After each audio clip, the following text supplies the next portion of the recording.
हर हर महादेव। शिव पुराण के इस एपिसोड में हम सुनेंगे रुद्र संहिता का 4था अध्याय तथा उसके आगे के कुछ अध्याय। 4थे अध्याय में पढ़ने को मिलता है नारद जी का भगवान विष्णु को शाप देना। ऋषि बोले, हे सूत जी, रुद्रगणों के चले जाने पर नारद जी ने क्या किया और वे कहाँ गए, इस सब के बारे में भी हमें बताइए। सूत जी बोले, हे ऋषियों, माया से मोहित नारद जी उन दोनों शिवगणों को शाप देकर भी मोहवश कुछ जान न सके। तत्पश्चात क्रोधित होते हुए वे तालाब के पास पहुँचे और वहाँ जल में पुनः अपनी परछाई देखी तो उन्हें फिर वानर जैसी आकृति दिखाई दी। उसे देखकर नारद जी को और अधिक क्रोध चढ़ाया। वे सीधे विष्णु लोक की ओर चल दिए। वहाँ पहुंचकर भगवान विष्णु से वे बोले, हे हरि, तुम बड़े दुष्ट हो। अपने कपट से विश्व को मोहने वाले तुम दूसरों को सुखी होता नहीं देख सकते।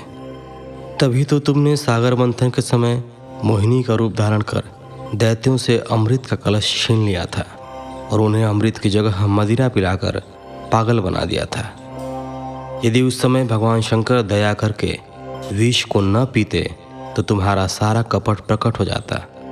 तुम्हें कपटपूर्ण चालें अधिक प्रिय हैं। भगवान महादेव जी ने ब्राह्मणों को सर्वोपरि बताया है।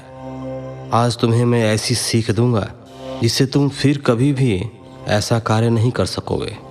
अब तक तुम्हारा किसी शक्तिशाली मनुष्य से पाला नहीं पड़ा है, इसलिए तुम निडर बने हुए हो, परंतु अब तुम्हें तुम्हारी करनी का पूरा फल मिलेगा। माया मोहित नारद जी क्रोध से खिन्न थे। वे भगवान विष्णु को शाप देते हुए बोले, विष्णु, तुमने स्त्री के लिए मुझे व्याकुल किया है। तुम सभी को मोह में डालते हो। तुमने राजा का रूप धारण करके मुझे छला था, इसलिए मैं तुम्हें शाप देता हूँ कि तुम्हारे जिस रूप ने कपटपूर्वक मुझे छला है, तुम्हें वही रूप मिले। तुम राजा होगे और इसी तरह स्त्री का वियोग भोगोगे जिस तरह मैं भोग रहा हूँ।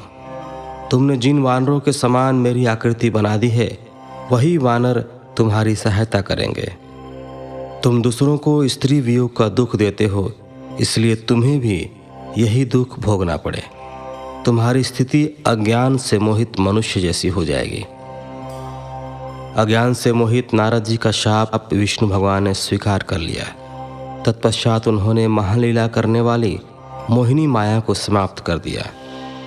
माया के जाते ही नारद जी का खोया हुआ ज्ञान लौट आया और उनकी बुद्धि पहले की तरह हो गई। उनकी सारी व्याकुलता चली गई तथा मन में आश्चर्य उत्पन्न हो गया। यह सब जानकर नारद जी बहुत पछताने लगे और अपने मन को धिक्कारते हुए भगवान विष्णु के चरणों में गिर पड़े और उनसे क्षमा मांगने लगे। नारद जी कहने लगे कि मैंने अज्ञानवश होकर और माया के कारण आपको जो शाप दे दिया है वह झूठा हो जाए। भगवान, मेरी बुद्धि खराब हो गई थी जो मैंने आपके लिए बुरे वचन अपनी जबान से निकाले। मैंने बहुत बड़ा पाप किया है। हे प्रभु, मुझ पर कृपा कर मुझे ऐसा कोई उपाय बताइए जिससे मेरा सारा पाप नष्ट हो जाए। कृपया मुझे प्रायश्चित का तरीका बताइए। तब श्री विष्णु ने उन्हें उठाकर मधुर वाणी में कहा, हे महर्षि, आप दुखी न हो। आप मेरे श्रेष्ठ भक्त हैं, इसमें कोई संदेह नहीं है। नारद जी, आप चिंता मत कीजिए। आप परम धन्य हैं। आपने अहंकार के वशीभूत होकर भगवान शिव की आज्ञा का पालन नहीं किया था, इसलिए उन्होंने ही आपका गर्भ नष्ट करने के लिए यह लीला रची थी। वे निर्गुण और निर्विकार हैं और सत्य, रज और तम आदि गुणों से परे हैं। उन्होंने अपनी माया से ब्रह्मा, विष्णु और महेश तीनों रूपों को प्रकट किया है। निर्गुण अवस्था में उन्हीं का नाम शिव है। वे ही परमात्मा, महेश्वर, परब्रह्म, अविनाशी, अनंत और महादेव नामों से जाने जाते हैं। उन्हीं की आज्ञा से ब्रह्मा जी जगत के सृष्टा हुए हैं। मैं तीनों लोकों का पालन करता हूँ और शिव जी रुद्र रूप में सबका संहार करते हैं। वे शिव स्वरूप सबके साक्षी हैं। वे माया से भिन्न और निर्गुण हैं। वे अपने भक्तों पर सदा दया करते हैं। मैं तुम्हें समस्त पापों का नाश करने वाला, भोग एवं मोक्ष प्रदान करने वाला उपाय बताता हूँ। अपने सारे शंकों एवं चिंताओं को त्याग कर भगवान शंकर की यश और कीर्ति का गुणगान करो और सदा अनन्य भाव से शिव जी के शतनाम स्तोत्र का पाठ करो, उनकी उपासना करो तथा प्रतिदिन उनकी पूजा अर्चना करो। जो मनुष्य शरीर, मन और वाणी द्वारा भगवान शिव की उपासना करते हैं उन्हें पंडित या ज्ञानी कहा जाता है। जो मनुष्य शिव जी की भक्ति करते हैं उन्हें संसार रूपी भावसागर से तत्काल मुक्ति मिल जाती है। जो लोग पाप रूपी दावानल से पीड़ित हैं उन्हें शिव नाम रूपी अमृत का पान करना चाहिए। वेदों का पूर्ण ज्ञान प्राप्त करने के पश्चात ही ज्ञानी मनुष्यों ने शिव जी की पूजा को जन्म मरण रूपी बंधनों से मुक्त होने का सर्वश्रेष्ठ साधन बताया है। इसलिए आज से ही रोज भगवान शिव की कथा सुनो और कहा करो तथा उनका पूजन किया करो। अपने हृदय में भगवान शिव के चरणों की स्थापना करो तथा उनके तीर्थों में निवास करते हुए उनकी स्तुति कर उनका गुणगान करो। इसके बाद नारद जी, तुम मेरी आज्ञा से अपने मनोरथ की सिद्धि के लिए ब्रह्मलोक जाना। वहाँ अपने पिता ब्रह्मा जी की स्तुति करके उनसे शिव महिमा के बारे में पूछना। ब्रह्मा जी शिव भक्तों में श्रेष्ठ हैं। वे तुम्हें भगवान शंकर का महात्म्य और शतनाम स्तोत्र अवश्य सुनाएंगे। आज से तुम शिव भक्ति में लीन हो जाओ, वे अवश्य तुम्हारा कल्याण करेंगे। यह कहकर विष्णु जी अंतर्धान हो गए। 5वां अध्याय। नारद जी का शिव तीर्थों में भ्रमण व ब्रह्मा जी से प्रश्न। सूत जी बोले, महर्षियों, भगवान श्री हरि के अंतर्धान हो जाने पर मुनिश्रेष्ठ नारद शिवलिंगों का भक्तिपूर्वक दर्शन करने के लिए निकल गए। इस प्रकार भक्ति मुक्ति देने वाले अनेक शिवलिंगों के उन्होंने दर्शन किए। जब उन रुद्रगणों ने नारद जी को वहां देखा तो वे दोनों गण अपने शाप की मुक्ति के लिए उनके चरणों पर गिर पड़े और उनसे प्रार्थना करने लगे कि वे उनका उद्धार करें। हम आपके अपराधी हैं। राजकुमारी श्रीमती के स्वयंवर में आपका मन माया से मोहित था। उस समय भगवान शिव की प्रेरणा से आपने हमें शाप दे दिया था। अब आप हमारे जीवन रक्षा का उपाय कीजिए। हमने अपने कर्मों का फल भोग लिया है। कृपा कर हम पर प्रसन्न होकर हमें शाप मुक्त कीजिए। नारद जी ने कहा, हे रुद्रगणों, आप महादेव के गण हैं एवं सभी के लिए आदरणीय हैं। उस समय भगवान शिव की इच्छा से मेरी बुद्धि भ्रष्ट हो गई थी, इसलिए मोहवश मैंने आपको शाप दे दिया था। आप लोग मेरे इस अपराध को क्षमा कर दें। परंतु मेरा वचन झूठा नहीं हो सकता, इसलिए मैं आपको शाप से मुक्ति का उपाय बताता हूँ। मुनिवर विश्रवा के वीर्य द्वारा तुम एक राक्षसी के गर्भ में जन्म लोगे। समस्त दिशाओं में रावण और कुंभकर्ण के नाम से प्रसिद्धि पाओगे। राक्षस राज का पद प्राप्त करोगे। तुम बलवान व वैभव से युक्त होगे। तुम्हारा प्रताप सभी लोकों में फैलेगा। समस्त ब्रह्मांड के राजा होकर भी भगवान शिव के परम भक्तों में होगे। भगवान शिव के ही दूसरे स्वरूप श्री विष्णु के अवतार के हाथों से मृत्यु पाकर तुम्हारा उद्धार होगा तथा फिर अपने पद पर प्रतिष्ठित हो जाओगे।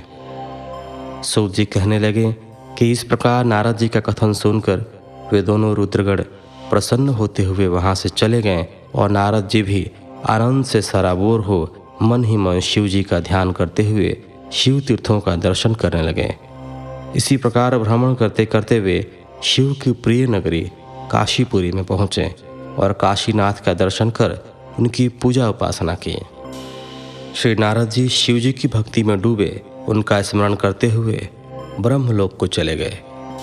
वहां पहुंचकर उन्होंने ब्रह्मा जी को आदरपूर्वक नमस्कार किया और उनकी स्तुति करने लगे। उस समय उनका हृदय शुद्ध हो चुका था और उनके हृदय में शिव जी के प्रति भक्ति भावना ही थी और कुछ नहीं। नारद जी बोले, हे पितामह, आप तो परब्रह्म परमात्मा के स्वरूप को अच्छी प्रकार से जानते हो। आपकी कृपा से मैंने भगवान विष्णु के महात्म्य का ज्ञान प्राप्त किया है एवं भक्ति मार्ग, ज्ञान मार्ग तपो मार्ग, दान मार्ग तथा तीर्थ मार्ग के बारे में जाना है, परंतु मैं शिव तत्व के ज्ञान को अभी तक नहीं जान पाया हूँ। मैं उनकी पूजा विधि को भी नहीं जानता हूँ।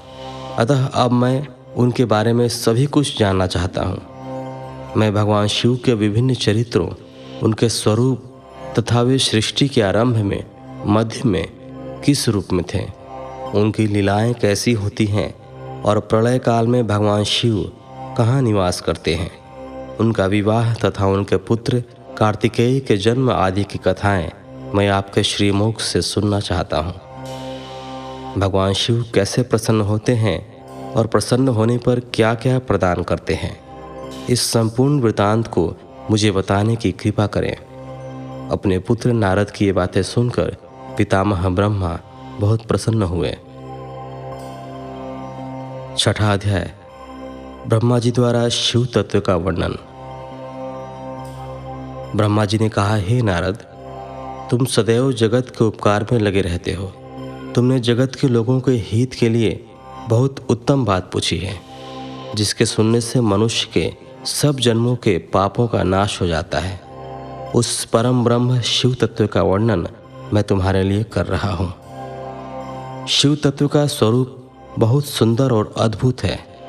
जिस समय महाप्रलय आई थी और पूरा संसार नष्ट हो गया था तथा चारों ओर सिर्फ अंधकार ही अंधकार था, आकाश व ब्रह्मांड तारों व ग्रहों से रहित होकर अंधकार में डूब गए थे। सूर्य और चंद्रमा दिखाई देने बंद हो गए थे। सभी ग्रहों और नक्षत्रों का कहीं पता नहीं चल रहा था। दिन रात, अग्नि जल कुछ भी नहीं था। प्रधान आकाश और अन्य तेज भी शून्य हो गए थे। शब्द, स्पर्श, गंध, रूप, रस का अभाव हो गया था। सत्य असत्य सब कुछ खत्म हो गया था। तब सिर्फ सत्य ही बचा था। उस तत्व को मुनिजन एवं योगी अपने हृदय के भीतर ही देखते हैं। वाणी, नाम, रूप, रंग आदि की वहाँ तक पहुँच नहीं है।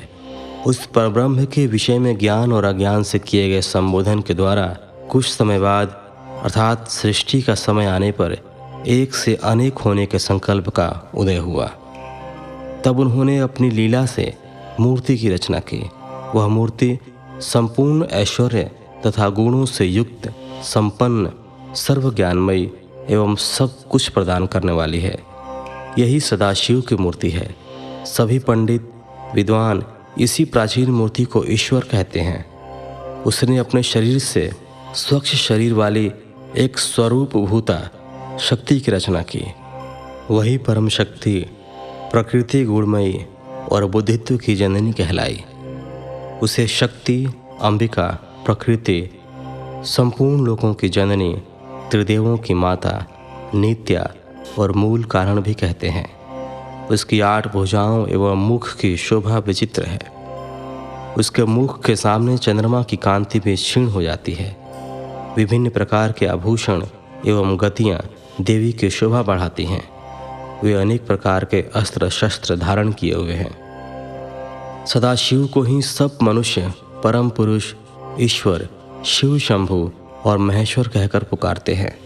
उनके मस्तक पर गंगा, भाल में चंद्रमा और मुख में 3 नेत्र शोभा पाते हैं। उनके 5 मुख हैं तथा 10 भुजाओं के स्वामी एवं त्रिशूलधारी हैं। वे अपने शरीर में भस्म लगाए हैं। उन्होंने शिवलोक नामक क्षेत्र का निर्माण किया है। यह परम पावन स्थान काशी नाम से जाना जाता है। यह परम मोक्षदायक स्थान है। इस क्षेत्र में परमानंद रूप शिव पार्वती सहित निवास करते हैं। शिव और शिवा ने प्रलय काल में भी उस स्थान को नहीं छोड़ा, इसलिए शिवजी ने इसका नाम आनंद वन रखा है। एक दिन आनंद वन में घूमते समय शिव शिवा के मन में किसी दूसरे पुरुष की रचना करने की इच्छा हुई। तब उन्होंने सोचा कि इसका भार किसी दूसरे व्यक्ति को सौंपकर हम यहीं काशी में विराजमान रहेंगे। ऐसा सोचकर उन्होंने अपने वाम भाग के 10वें अंग पर अमृत मल दिया, जिससे एक सुंदर पुरुष वहां प्रकट हुआ, जो शांत और सत्व गुणों से युक्त एवं गंभीरता का अथाह सागर था। उसकी कांति इंद्रनील मणि के समान श्याम थी। उसका पूरा शरीर दिव्य शोभा से चमक रहा था तथा नेत्र कमल के समान थे। उसने हाथ जोड़कर भगवान शिव और शिवा को प्रणाम किया तथा प्रार्थना की कि मेरा नाम निश्चित कीजिए। यह सुनकर भगवान शिव हंसकर बोले कि सर्वत्र व्यापक होने से तुम्हारा नाम विष्णु होगा। तुम भक्तों को सुख देने वाले होगे। तुम यहीं स्थिर रहकर तप करो, वही सभी कार्यों का साधन है। ऐसा कहकर शिवजी ने उन्हें ज्ञान प्रदान किया तथा वहाँ से अंतर्धान हो गए। तब विष्णु जी ने 12 वर्ष तक वहाँ दिव्य तप किया। तपस्या के कारण उनके शरीर से अनेक जलधाराएं निकलने लगी। उस जल से सारा सूना आकाश व्याप्त हो गया। वह ब्रह्म रूप जल अपने स्पर्श मात्र से पापों का नाश करने वाला था। उस जल में भगवान विष्णु ने स्वयं शयन किया। नार अर्थात जल में निवास करने के कारण ही वे नारायण कहलाए। तभी से उन महात्मा से सब तत्वों की उत्पत्ति हुई। पहले प्रकृति से महान और उससे 3 गुण उत्पन्न हुए तथा उनसे अहंकार उत्पन्न हुआ। उससे शब्द, स्पर्श, रूप, रस और गंध एवं 5 भूत प्रकट हुए। उनसे ज्ञानेंद्रियां एवं कर्मेंद्रियां बनी। उस समय एकाकार 24 तत्व प्रकृति से प्रकट हुए एवं उनको ग्रहण करके परम पुरुष नारायण भगवान शिव जी की इच्छा से जल में सो गए। 7वां अध्याय। विवादग्रस्त ब्रह्मा विष्णु के मध्य अग्नि स्तंभ का प्रकट होना। ब्रह्मा जी कहते हैं, हे देवर्षि, जब नारायण जल में शयन करने लगे तब शिव जी की इच्छा से विष्णु जी की नाभि से एक बहुत बड़ा कमल प्रकट हुआ। उसमें असंख्य नाल दंड थे। वह पीले रंग का था और उसकी ऊंचाई भी कई योजन थी। कमल सुंदर, अद्भुत और संपूर्ण तत्वों से युक्त था। वह रमणीय और पुण्य दर्शनों के योग्य था। तत्पश्चात भगवान शिव ने मुझे अपने दाहिने अंग से उत्पन्न किया। उन महेश्वर ने अपनी माया से मोहित कर नारायण देव के नाभि कमल में मुझे डाल दिया और लीलापूर्वक मुझे प्रकट किया। इस प्रकार उस कमल से पुत्र के रूप में मुझे जन्म मिला। मेरे 4 मुख लाल मस्तक पर त्रिपुण धारण किए हुए थे। भगवान शिव की माया से मोहित होने के कारण मेरी ज्ञान शक्ति बहुत दुर्लभ हो गई थी और मुझे कमल के अतिरिक्त और कुछ भी दिखाई नहीं दे रहा था। मैं कौन हूँ, कहाँ से आया हूँ, मेरा कार्य क्या है, मैं किसका पुत्र हूँ, किसने मेरा निर्माण किया है, कुछ इसी प्रकार के प्रश्नों ने मुझे परेशानी में डाल दिया था। कुछ क्षण बाद मुझे बुद्धि प्राप्त हुई और मुझे लगा कि इसका पता लगाना बहुत सरल है। इस कमल का उद्गम स्थान इस जल में नीचे की ओर है और इसके नीचे मैं उस पुरुष को पा सकूंगा जिसने मुझे प्रकट किया है। यह सोचकर एक नाल को पकड़कर मैं 100 वर्षों तक नीचे की ओर उतरता रहा, परंतु फिर भी मैंने कमल की जड़ को नहीं पाया। इसलिए मैं पुनः ऊपर की ओर बढ़ने लगा। बहुत ऊपर जाने पर भी कमल कोश को नहीं पा सका। तब मैं और अधिक परेशान हो गया। उसी समय भगवान शिव की इच्छा से मंगलमयी आकाशवाणी प्रकट हुई। उस वाणी ने कहा, तपस्या करो। उस आकाशवाणी को सुनकर अपने पिता का दर्शन करने हेतु मैंने तपस्या करना आरंभ कर दिया और 12 वर्ष तक घोर तपस्या की। तब 4 भुजाधारी सुंदर नेत्रों से शोभित भगवान विष्णु प्रकट हुए। उन्होंने हाथों में शंख, चक्र, गदा और पद्म धारण कर रखे थे। उनका शरीर श्याम कांति से सुशोभित था। उनके मस्तक पर मुकुट विराजमान था तथा उन्होंने पीताम्बर वस्त्र और बहुत से आभूषण धारण किए हुए थे। वे करोड़ों कामदेवों के समान मनोहर दिखाई दे रहे थे और सांवली व सुनहरी आभा से शोभित थे। उन्हें वहां देखकर मुझे बहुत हर्ष व आश्चर्य हुआ। भगवान शिव की लीला से हम दोनों में विवाद छिड़ गया कि हम में बड़ा कौन है। उसी समय हम दोनों के बीच एक ज्योतिर्मय लिंग प्रकट हो गया। हमने उसका पता लगाने का निश्चय किया।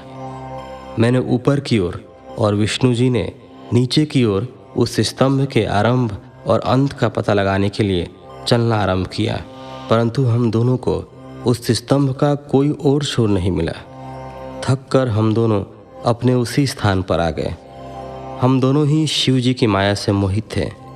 श्रीहरि ने सभी ओर से परमेश्वर शिव को प्रणाम किया। ध्यान करने पर भी हमें कुछ ज्ञात न हो सका। तब मैंने और श्रीहरि ने अपने मन को शुद्ध करते हुए अग्नि स्तंभ को प्रणाम किया। हम दोनों कहने लगे, महाप्रभु, हम आपके स्वरूप को नहीं जानते।